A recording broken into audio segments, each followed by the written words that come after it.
পৰা আৰম্ভ কৰি প্ৰসূতি মাতৃ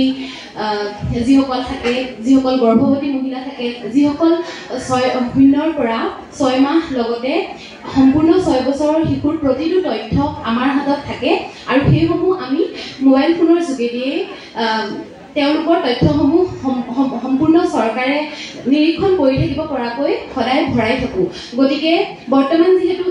এইটো হৈছে বিজ্ঞান প্ৰযুক্তিবিদ্যাৰ যুগ আৰু মোবাইল ফোনটোৱে হৈছে এনেকুৱা এটা বস্তু বা এনেকুৱা এটা আমাৰ সামগ্ৰী যিটোৰ জৰিয়তে আমি সমগ্ৰ বিশ্বকে নিজৰ জেপত লৈ ফুৰিব পৰাৰ দৰে এটা অৱস্থা। গতিকে আমাৰ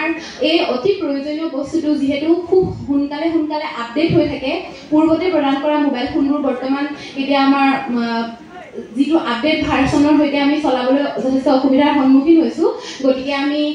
আমাৰ শিশু আৰু মহিলা যি উন্নয়ন বিভাগ, সেই শিশু আৰু মহিলা কল্যাণ বিভাগৰ বিভাগীয় মন্ত্ৰী মহোদয় লগতে আমি অসম চৰকাৰক সমূহ অংগনবাড়ী কৰ্মীৰ হৈ ধন্যবাদ জ্ঞাপন কৰিছোঁ আৰু ভৱিষ্যতেও আমাৰ অংগনবাড়ী কৰ্মী সহায়িকাসকলৰ সুবিধা হোৱাকৈ তেওঁলোকে আঁচনি গ্ৰহণ কৰি যাওক আৰু আমিও সেই আঁচনিসমূহৰ সুবিধা গ্ৰহণ কৰি লগতে চৰকাৰৰ প্ৰতিটো কামত সহায় সহযোগ কৰি যাম বুলি আজি আমি ধন্যবাদ জনাইছোঁ। ধন্যবাদ।